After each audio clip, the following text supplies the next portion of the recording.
Hi, everyone. This is Marcus Graham for Medtrics, and I am so happy to interview today's guest. We're speaking with Lisa Shelburne. Lisa is the Director of Career Services. She's the Dean's Designee for Medical Education Verification at LMU-DCOM College of Osteopathic Medicine, otherwise known as LMU-DCOM. And I am so happy to be talking to Lisa today about automated MSPE generation. It's one of those stories that I remember the first time she walked into the trade show booth at Medtrics and said, hey, tell me how you can help out with this. Well, folks, that was about a year and a half ago. And now we're coming out of the first MSPE season that they've done with Medtrics.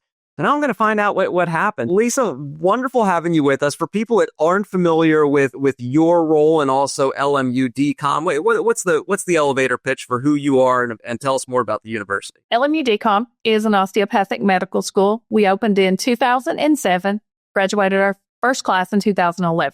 Since that time, we've grown. We opened an additional location in Knoxville, Tennessee, have a proposed campus in Jacksonville, Florida. So as we've grown, our need for automation has really grown. Our department's small. We're 2.3 people. I can't tell you how many students we have in each class because we got to treat them all like individuals. We're pushing around 400 that we did MSPEs for last year. So the MSPE process is 100% before Medtrics, hand done by us. I've been doing this for 11 years. Medtrics is my dream come true.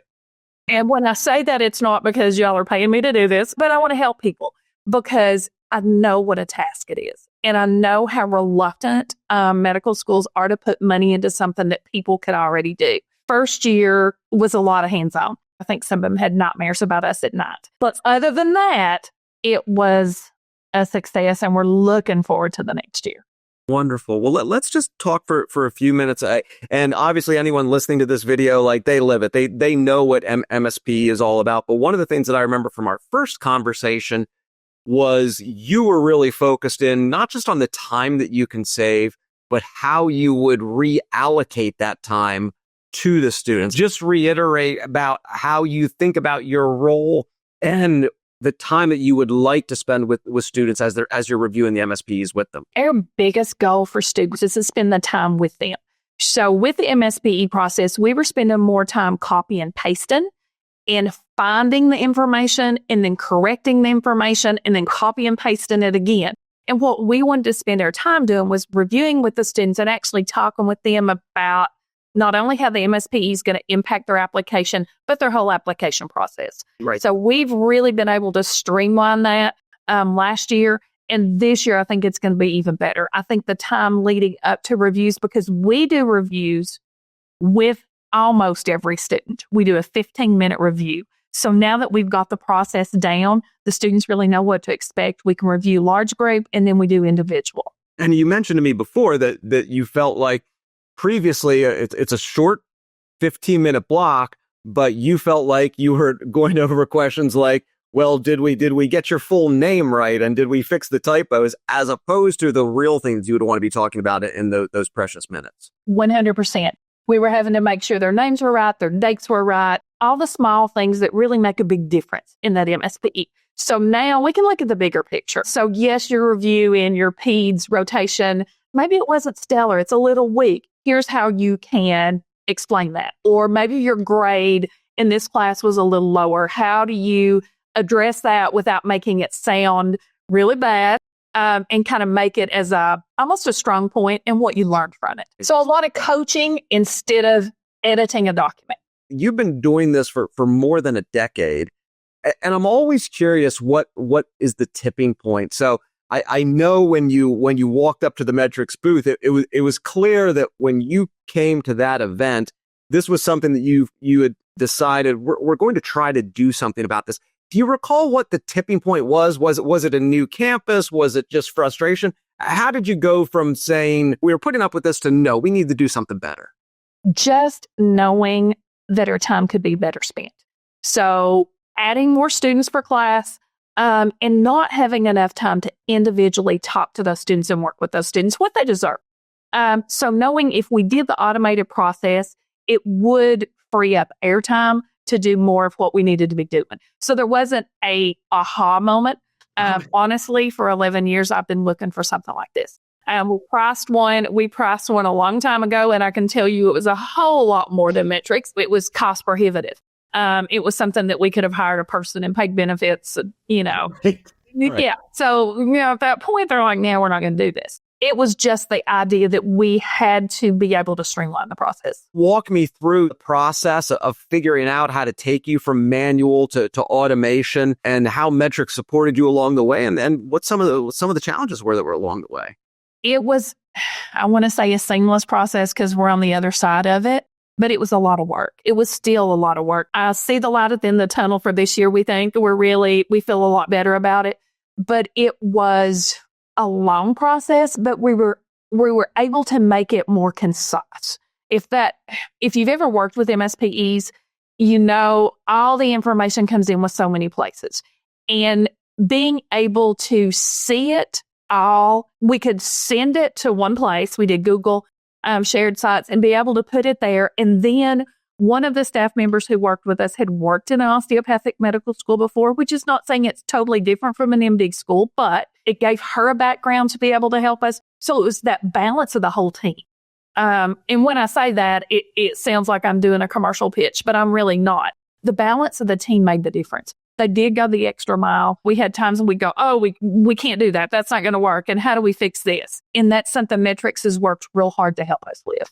In your case, I'm assuming the data was coming, you already mentioned, from several different system platforms, and it's how do you normalize that and bring it all together. Were you surprised going into this process how much of the service aspect Medtrics provided? Did you think that this was going to be a software tool that you all had to figure out, or what was that experience like for you?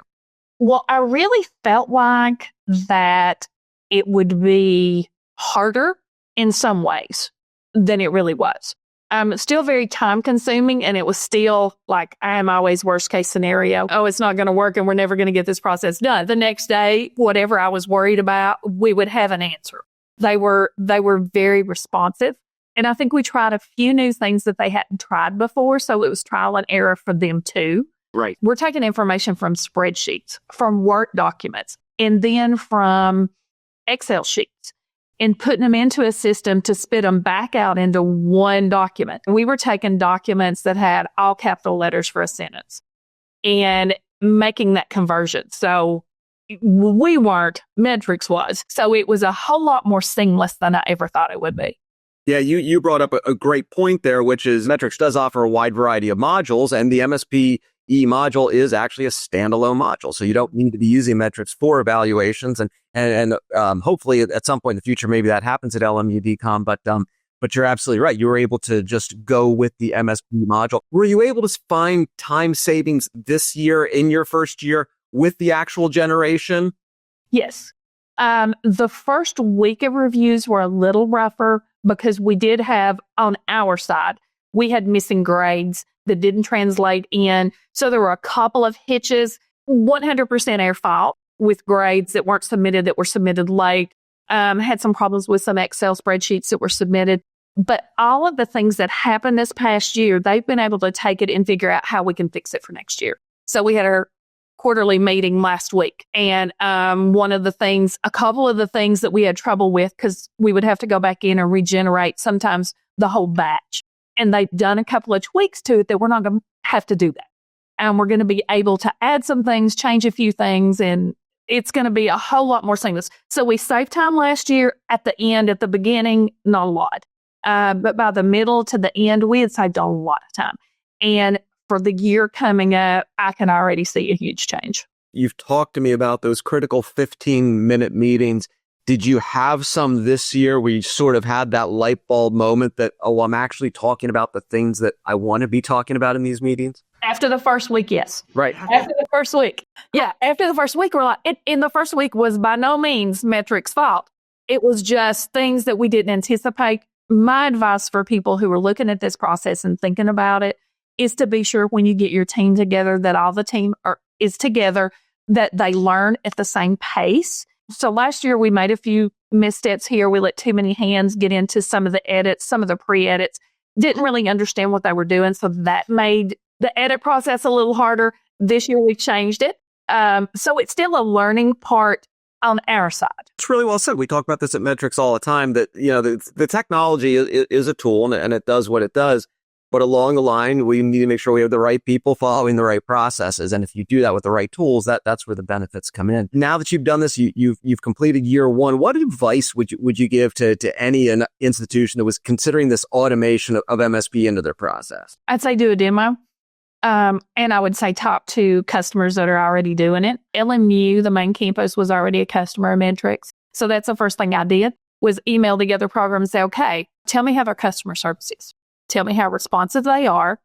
Tell me how many times you have to email them to get an answer, though, because that was important to me, because I'm an immediate girl. If I'm going to buy a new pair of shoes, I'm going to drive an hour to buy them instead of order them and take 2 days. So the same thing with my customer support. I'm that way with my student. If I got a question from a student, I email them right back like it's a text so that they can get that immediate response. So I would tell customers to shop around. But look at a product that's been doing it for a while, number one, and then to get your team down. So get your team down of who you do want to be involved in the process and what their roles are going to be. I think probably I wasn't as direct as I should have been. I kind of let us muddle through it just a little bit internally. I think probably Medtrics felt like they were doing counseling sessions instead of information technology sessions, because we were still trying to figure out where everybody's information comes from and how to get it in. So it is a hard process. On our side, I'd get a demo and then I'd talk to people who are satisfied customers and even the unsatisfied ones, because then you learn where the pitfalls are. Very well said. And we would definitely encourage everyone to do that. My final question for you, Lisa, is we always talk at Medtrics about the fact that the software has been developed, enhanced, refined, based directly on feedback from customers like you.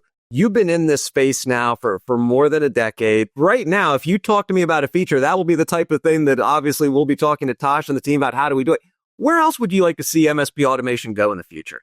Well, from our side, I would like to see it that we were using you for evaluations, just because it would be more seamless. It would be a whole lot quicker data entry.